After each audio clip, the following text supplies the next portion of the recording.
নমস্কাৰ অসমবাসী, মই মহিন আৰম্ভ কৰি আছোঁ ডিব্ৰুগড় আছামৰ কেদাৰনাথ চাইকেল ৰাইড। আৰু কাইলৈ যোৱাকালি আমি থাকিলোঁ আৰ্মি কেম্পত, কিন্তু তাত ভিডিঅ' নকৰিলোঁ, তাত ভিডিঅ' এলাউ নাছিলে, সেইবাবে ওলাই আহিলোঁ আৰু বৰষুণ দিছিলে। আধা ৰাস্তাত ওলাই আহি ভিডিঅ'টো আৰম্ভ কৰিছোঁ। আৰু আৰম্ভ কৰাৰ আগত আপোনালোকক বস্তু এটা দেখাই দিওঁ, এইটো চাওক টেনেল।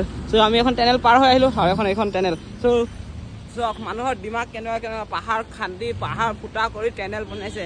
ৱাও, মানুহতকৈ জ্ঞানী কোনো হ'ব নোৱাৰে, সেই কথাটো ডাইৰেক্ট লিখি লওক। আৰু চ' আমি গৈ আছোঁ এতিয়া কেদাৰনাথ অভিমুখে।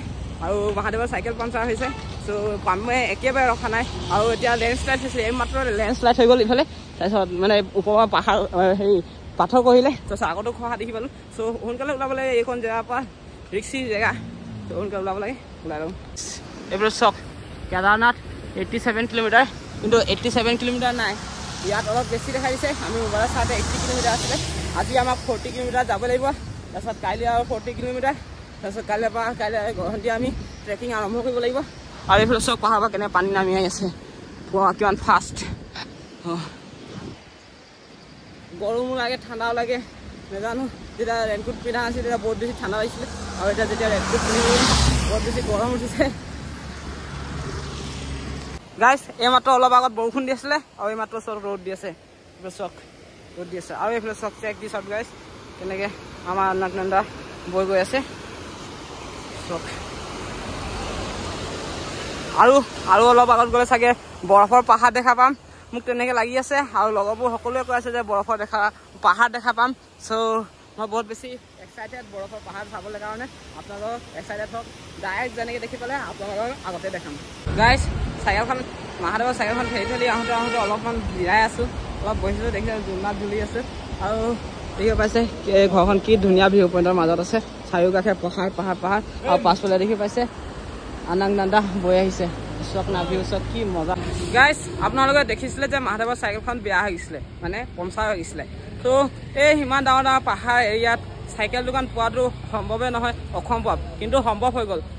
আমি এতিয়া চাইকেলখন ঠিক কৰি আছোঁ। এইফালে চক চাইকেলখন অলৰেডি ঠিক হ'বলৈ হৈছে।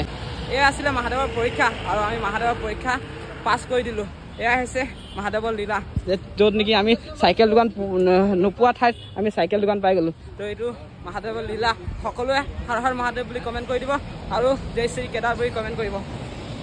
গাইজ আপোনালোকক অলপ আগত কৈছিলোঁ যে আজি বৰফৰ পাহাৰ দেখা পাম, হয় ফাইনেলি দেখি পাই গ'লোঁ।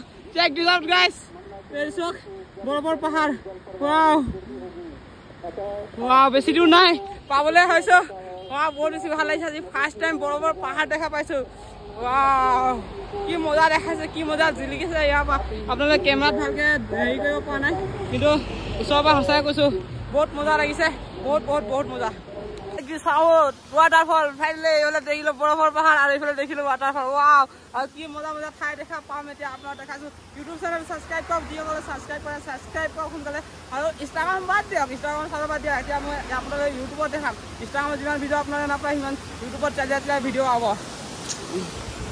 গাইজ এতিয়া সময় হৈছে 4টা, আৰু পাহাৰ উঠাই আছোঁ, বহুত ভাগৰ লাগিছে, আৰু ঠাণ্ডা ফিল হৈছে। বৰফৰ পাহাৰ দেখিলোঁ যেতিয়া, মানে গোটেই ইয়াত ৱাটাৰফল দেখিছোঁ, এতিয়া আৰু ঠাণ্ডা লাগি আছে অলপ। আৰু আজি গৌৰী কোন পাম নে নাই নাজানো, পুৰা চেষ্টা কৰি আছোঁ আপোনালোকক সোমবাৰে দৰ্শন কৰাবলৈ। চাওঁ পাৰোঁ নে নোৱাৰোঁ।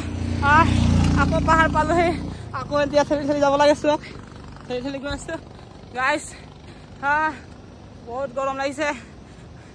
গাইজ চনপ্ৰিয়াক পাবলৈ আৰু 37 কিলোমিটাৰ আছে, আৰু চেষ্টা কৰি আছোঁ আজি চনপ্ৰিয়াক পাবলৈ কাৰণে।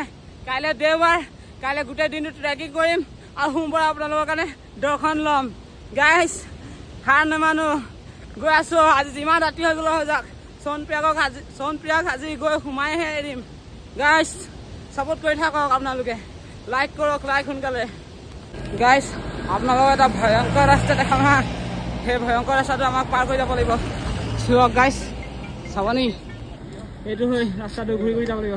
ইয়াত কেইবাৰ পাকো ঘূৰিব লাগিব, 3টা নে 4টা খাপ আছে, উঠি যাব লাগিব। ভয়ংকৰ ইয়াৰ এতিয়া ৰখিছোঁ অলপ কিবা এটা চাহ খাবলৈ কাৰণে। চাহ কোনোবা ফোন মাৰি আছে, ফোন নাম্বাৰ। গাইজ চাহ খাবৰ কাৰণে ৰখিছোঁ, চাহটো খাই লওঁ। আৰু মোবাইলত বেছি চাৰ্জ নাই, মোবাইলত চাৰ্জ কৰি লওঁ।